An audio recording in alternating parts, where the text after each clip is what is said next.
Hey guys, today I am reacting to someone reacting to Storybooth. And her channel's name is, Ruby Animates. Okay, and let's get on with the video. Me up, I'd be going to daycare. On the first day of kindergarten, I was crying my eyes out after class. My mom had overlooked informing me that after school she wouldn't be picking me up, I'd be going to daycare. But when she wasn't there, I was a 5-year-old puddle of tears. That is, until a bright little girl cheered me up by asking me about myself. That girl's name was Sarah, and for 15 years, she was my best friend in the entire world. We only lived 2 blocks away from each other, so every morning before school we would bike to the corner of our conjoining streets, awaiting our smiling reunion. Our friendship never faltered. If I needed someone to go to Costco with me for a quick errand, she was my girl. Think in my head. If I needed to go to an awkward high school dance, I was comforted by Sarah's presence.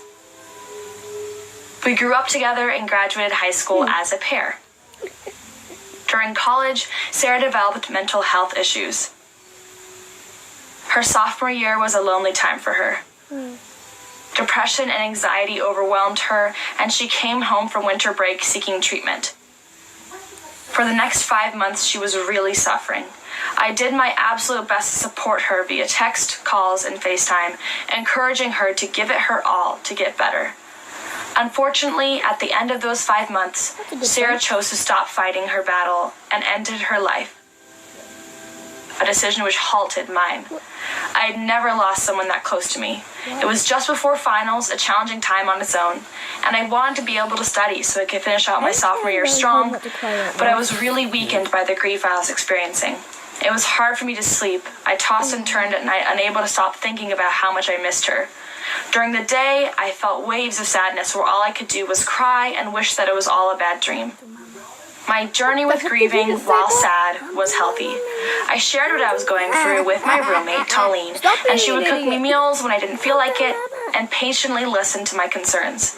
My boyfriend provided a reliable source of comfort and endless hugs.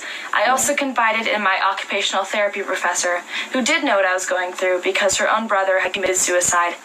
She gave me plenty of helpful resources, from quotes to studies of grief, and healthy ways to cope with pain. She also wisely said that while I will always have a hole in my heart for Sarah, the wound around that hole that is so tender right now will heal as I find closure.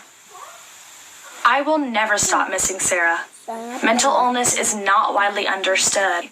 You are allowed to feel pain and, like Sarah, to be tired of fighting mental illness, but you are not allowed to give up. We are all the authors of our lives, and instead of ending your sentence with a period, choose to do so with a semicolon. Breathe, pause, regroup, and then seize another day. You've gotten through every day before this, and you will get through the next.